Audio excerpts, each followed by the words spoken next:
अहमद हसन अल-अरबी साहब, जिस तरह से हम देख रहे हैं कि 14 रोज गुजर चुके हैं, इस सिचुएशन में बहुत सारे डेवलपमेंट्स भी आई हैं। उसी तरफ हम देखते हैं कि अक़वाम मुत्तहिदा की जो सिक्योरिटी काउंसिल है उसने इजलास बुलाया पाकिस्तान की दरख्वास्त पर।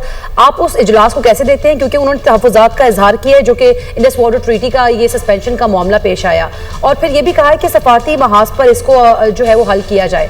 आप इस इजलास की अहमियत के बताइएगा। Thank you very much. देखिए, पाकिस्तान इंडिया का जो ये कॉन्फ्लिक्ट है, ये दुनिया का, अगर आप इसे कहें, सबसे सेंसिटिव, सबसे क्रिटिकल, सबसे पावरफुल कॉन्फ्लिक्ट है, तो इसमें कोई दो राय नहीं है। और जहां तक यूनाइटेड नेशंस की बात है, देखें, इंटरनेशनल ऑर्डर जो है जिस तरीके से पिछले 3-4 साल में कोलैप्स कर रहा है, स्पेशली पिछले 1.5-2 साल से गजा और फलस्तीन वाले मामले में आप देख रहे हैं, यूक्रेन रशिया की वॉर के अंदर देख रहे हैं, चाइना ताइवान के कॉन्फ्लिक्ट के अंदर आप देख रहे हैं कि हर जगह के ऊपर आपको इंटरनेशनल लॉ, इंटरनेशनल ऑर्डर या यूनाइटेड नेशंस या यूरोपियन यूनियन या जिस भी तरह के न्यू लिबरल इंस्टीट्यूट्स बने हुए हैं, इनकी एग्जिस्टेंस के ऊपर और इनके इन्फ्लुएंस के ऊपर लोग सवाल उठा रहे हैं।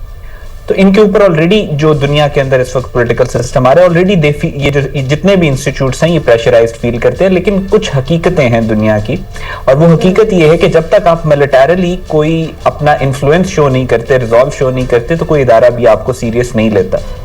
अभी जो यूएन पाकिस्तान और इंडिया के मामले को सीरियस ले रहे हैं, अभी जो पाकिस्तान का स्टैंस, पूरी दुनिया पाकिस्तान को सपोर्ट कर रही है, अमेरिका जिस तरीके से पाकिस्तान के नैरेटिव, क्योंकि इंडिया का नैरेटिव है कि मैंने पाकिस्तान के ऊपर हमला करना है, जंग करना है और मुझे पूरी दुनिया की सपोर्ट मिले। पाकिस्तान का नैरेटिव ये है कि we want to avoid war, हम जंग को अवॉइड करना चाहते हैं, सीधी सी सिंपल सी बात है।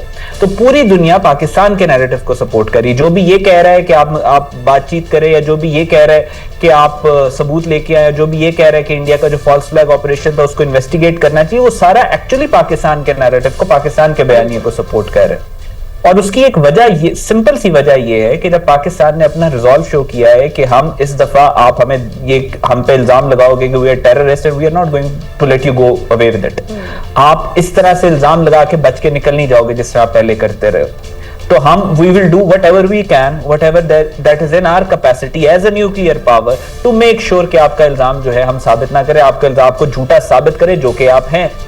और फिर उसके बाद मोस्ट सेंसिटिव इशू वो ये है कि कश्मीर जो है वो पाकिस्तान की रेगुलर वेन है। कश्मीर के मसला कश्मीर ही वो बुनियाद है जिसकी वजह से पानियों का इशू चल रहा है। और दुनिया की हजारों साल तहजीब में जो सकाफतें, तहजीबें होती हैं, वो दरियाओं और पानी के इर्द गिर्द ही आबाद होती है। तो आप ये कैसे इमेजिन कर सकते हो कि आप पाकिस्तान का पानी बंद करोगे और पाकिस्तानी रिटेलिएट नहीं करेंगे?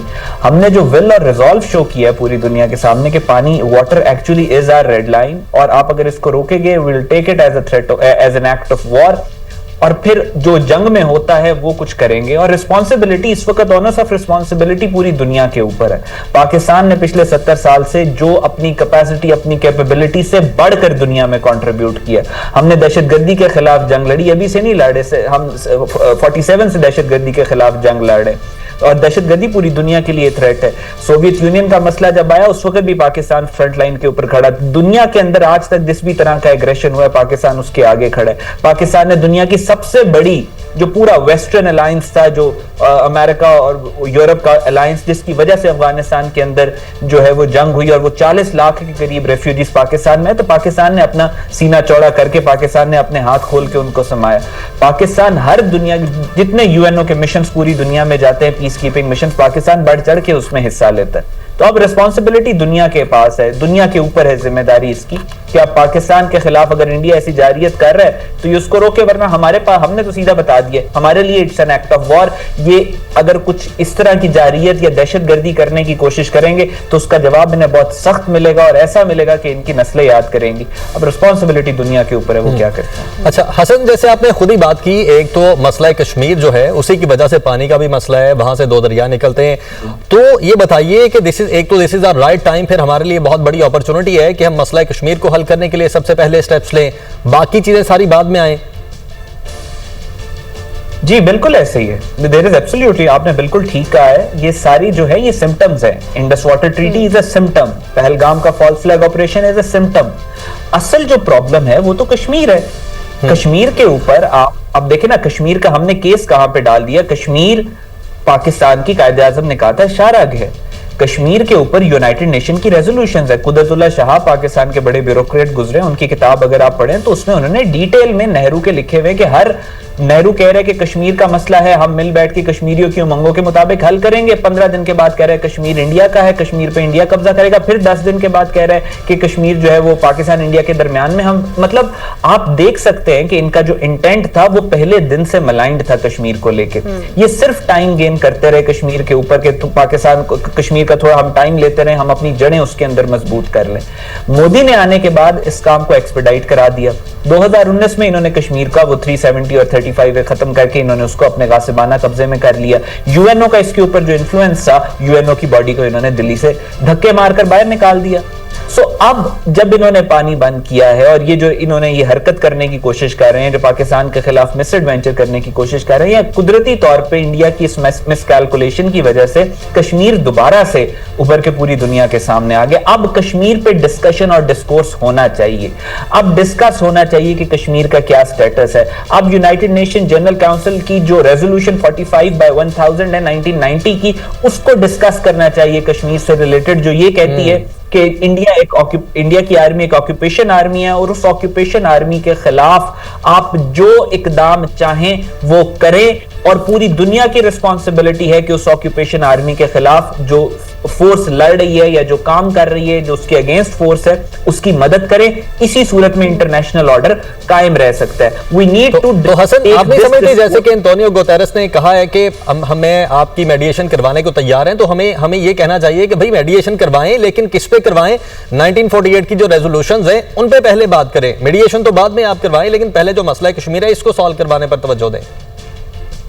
देखिए, अब मैं आपको थोड़ी सी एक बात की क्लैरिटी दे दूं कि ये जो सारी रेजोल्यूशंस हैं यूनाइटेड नेशंस की, ये जो कश्मीर के ऊपर स्पेशली आई हैं, बेसिकली तो 2019 में वो सारी रेजोल्यूशंस को तो इंडिया ने खत्म कर दिया ना यूनिलैटरली। उसने कहा हम तो मानते ही नहीं। आप इंडस वाटर ट्रीटी की बात कर रहे हैं कि वो बायलैटरली कैसे खत्म कर सकती है। हम यहाँ पे कहते हैं कि जी IWT तो बायलैटरल ट्रीटी है, यूनिलैटरली इंडिया कैसे खत्म कर सकता है। और ये वो इंडिया ने इससे कई गुना ज्यादा पावरफुल और बड़ी रेजोल्यूशन जो थी, कश्मीर का डिस्प्यूटेड स्टेटस जो था, वो 2019 में खत्म कर दिया।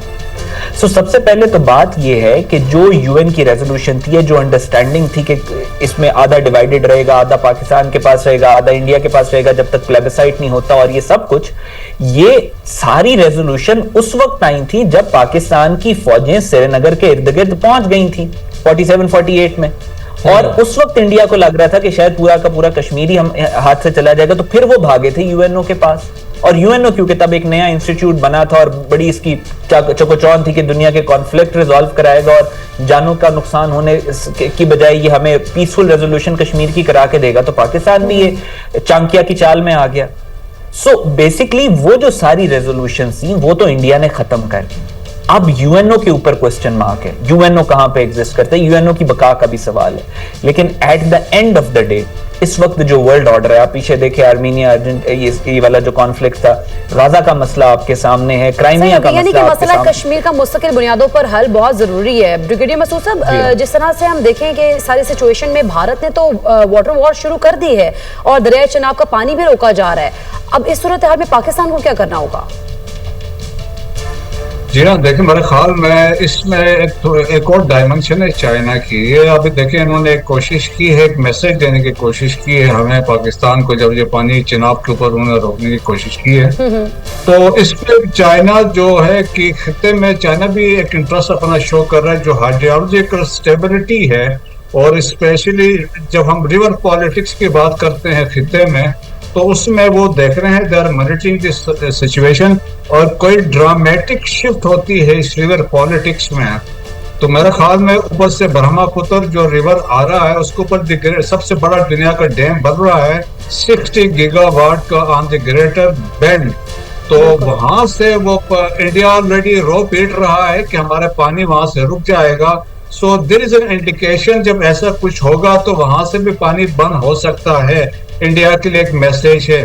सेकंड, पाकिस्तान ने क्लियर कट एक मैसेज दिया है, अगर आप पानी को प्रिवेंट करते हैं, रोकते हैं और स्टॉप करने की कोशिश या करते हैं या रिड्यूस करते हैं, फ्लो या इंफ्रास्ट्रक्चर डेवलप करते हैं, तो जो हमने रिसेंटली जो अब्दाली और फतेह मिसाइल के टेस्ट किए, ये नहीं के लिए किए हैं कि एक मैसेज देने के लिए ये वहां पे आएंगे उसके पीछे। सो दैट्स व्हाई मैसेज वाज़ेह और क्लियर है। और मेरे ख्याल में यूनाइटेड नेशन सिक्योरिटी काउंसिल में जो डिस्कशंस हुई हैं तो वो बड़ी उसमें चीजें हाईलाइट हुई है और दुनिया अभी को भी मानती है, the international community specially the super powers ये समझते हैं कि कोई मिसकैलकुलेशन कुछ भी कर सकती है। और पाकिस्तान में फर्स्ट टाइम पाकिस्तान में उन्होंने देखा है इस चीफ ऑफ आर्मी स्टाफ के अंडर के एक रिजॉल्व है, फर्म है, देयर आर डिसिसिव, एक पब्लिक ओपिनियन हमारा शेप हो चुका है against India. So decision making में कोई मसला नहीं है, क्लियर कट मैसेज भी उनके पास जा चुका है। तो मेरा ख्याल में उनको 100 दफा वो सोचेंगे जब ऐसा कुछ करते हैं, दे में एक ऑप्शन हो सकती है इस चीजों को, इस तरह की स्टेटस को टाइप को या कोएर्शन करें, इसको डिले करें ताकि इकोनॉमिक इफेक्ट क्रिएट करें पाकिस्तान पे। This could be one of the options जो हो सकते हैं लॉन्गर रन में, लेकिन वो चंद अगले हफ्ते, एक हफ्ता 10 दिन में चीजें मजीद वाज़ेह हो जाएंगी। ठीक है, मजीद चीज़ें भी वाज़ेह हो जाएंगी और पाक भारत कशीदगी के हवाले से मजीद भी बात करेंगे। हमारे साथ ही रहेगा मसूद खान साहब, अहमद हसन अराब।